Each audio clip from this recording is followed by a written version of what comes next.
अम्बेडकर। इनका कहले जब भारत के संविधान बनावे के भइल तो वह समय में जे भारत के नेता लोग रहले तब केहू के अंदर दम नहीं रहे बनावे भर की क्या इंडिया गुलामी करता अंग्रेज के भगा दिया जाए। तो अंग्रेज का हलीस जब देश चला एक बार तो देश में संविधान चाहिए तब न चली, बिना संविधान के तो देश चाहे चली, बिना कानून के नहीं चली, बिना नियम के नहीं चली। तब सब जनी के बुद्धि नहीं रहे तब बाभन लोग कहाँ गई ने जने वाले पटले से संविधान बन जाई। तब यह भारत के संविधान बनौले तब जाके अंग्रेज इंडिया छोड़ के चली गई। बताओ जाए कुल चीज हमन के समुदाय जानते नहीं बा, आज जाना तो ब्राह्मण लोग के छुपावत आते काहे जब इनके पूजा करे लगी तब हमन के पूजा बंद हो जाई, यही नाते उन्हें ये चीज के छिपौले आते। तब अब देखल जाए अब मान लो शंकर के बात कही जाए तो कहले शंकर जी के जटवे से गंगा जी ने निकल लिया टीन। बतावल जाए शंकर जी के जटवे से गंगा जी निकल लिया टीन, हमन के पानी पीले का अधिकार है नहीं बा तो गंगा जी हमन के लिए बेकार बाटी किनारे बाटी। जब हमन के पानियम छूती बा खाने में छूती बा तो शंकर वंकर के पूजा कैले कमन फायदा बा। तो ही नाते एक जनी 2 लाइन गीत बना दे हमें का बनौले के अल्लाह ने किया है न पैगंबर ने किया है, अल्लाह ने किया है न पैगंबर ने किया है, और जो कुछ भी किया है अम्बेडकर ने किया है। समझल गए हमन के दलित समुदाय के भर के बात नहीं बे जितना मतलब हमन के ई मध्यम वर्ग के बाटे यादव कुर्मी कुहार लोहार वहार जितना जनी बाटे सबके ई अधिकार लिखले आते। समझल गए ब्रह्मा ने किया है न शंकर ने किया है, जो कुछ भी किया है वो अम्बेडकर ने किया है। समझल गए यह नाते आप सबके मतलब जमन ढेर दिन से हमन के दिमाग में बैठल बात बा ओके एकाएक छोड़ू नहीं मिली, ओके धीरे धीरे छोड़ी मिली। तो यह नाते समझ ले चाहे हमन के पढ़ले का अधिकार मिलल बा, चाहे हमन के कपड़ा लत्ता पहले का अधिकार मिलल बा, चाहे शिक्षा ग्रहण कैले का अधिकार मिलल बा, चाहे कुर्सी पे बैठले के अधिकार मिलल बा, तई बाबा साहेब डॉक्टर भीमराव के बदौलत मिलल बा। यह नाते आप सब जितना हिंदू धर्म के देवी देवता बाटे हमन के सेवा बोरले के उभारे वाले नहीं है।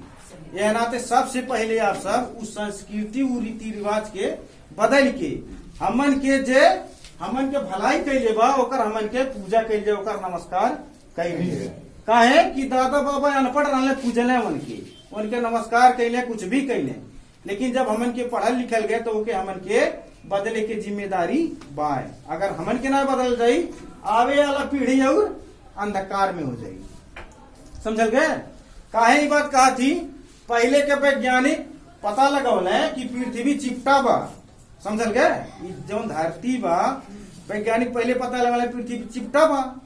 तब जो पढ़ल रहे मार साहब लोग रहे चाहे मतलब डॉक्टर लोग रहे सब वही की मानत रहे, लेकिन जब गैलीलियो दोबारा पृथ्वी के पता लगौलिस कि पृथ्वी गोल बा, पृथ्वी नाचल तो दिन रात होला, प्रमाण दहलिस लोग के मानल गए।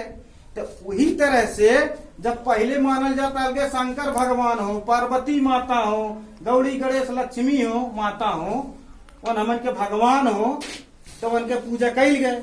लेकिन जब आपके घर के लड़का पढ़ लिख के शिक्षित हो गए प्रमाणित कई दहलीस कि वो कुल ढोंग हो अंधविश्वास हो ओके कैले समझ के कल्याण तो जब आप सबके घर के लड़का पढ़ लिख के बता दहलीस कि बाबा साहेब के बदौलत हमन के अधिकार मिला था, तो आप सबके फर्ज हो कि हमन के उ धर्म के त्याग दिया जाए, लात मार दिया जाए। जैसे उन्होंने हमन के लात मार दिया जाते हैं तैसे हमन के लात मार के बाबा साहेब के पूजा आराधना कही। समझल गए। और हम एक बात और का कहल साहब देखल जाए ए समय में गाँवे गाँव यज्ञ होत बा, ठीक बा ए समय में गाँवे गाँव यज्ञ भंडारा होत बा, लेकिन बतावल जाए वो यज्ञ में जब पानी भरे जाल है तो बतावल केहू भरे नहीं ठकुराइन जालिन पानी भरे, थोड़ा ध्यान दिया जाए। केहू गाँव में अगर यज्ञ भंडारा होत हुई बतावल कौनो बभरीन कौनो ठकुराइन जालिन पानी भरे बतावल। अगर वो काम कैले बैकुंठ होत स्वर्ग होत तो वनरे पहले अपन बिटिया महतारी मारुति भर के पुगा देते हैं कि पानी भर के लावा पहले अपने पूजा करा, बाकी तभी जब हिंदू लोग बांटे, दलित लोग बांटे, बाद में पूजा करेंगे। इकुल एकदम सही बात हो कि ना, बताओ ले ध्यान से।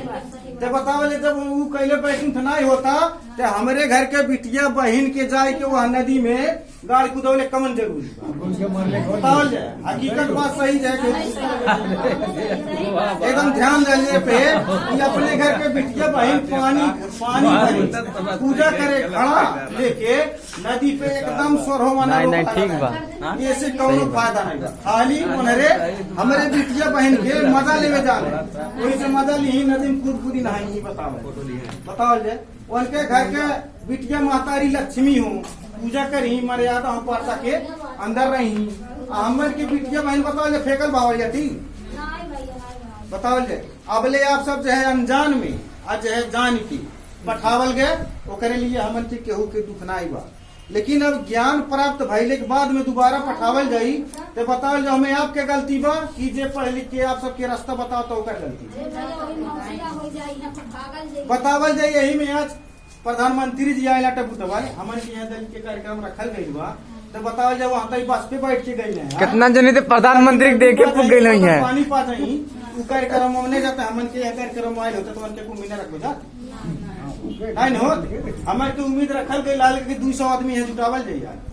लेकिन बतावल जाता वो इतना देख के बहुत खुशी बा समझल गए। यहाँ नाते वो धर्म संस्कृति जब हिंदू के बाद धीरे धीरे छोड़ जायल जाए जेकर पूजा कल जाए मेहनत कल जाए ईमानदारी से रहल जाए लड़कन के पढ़ावल जाए।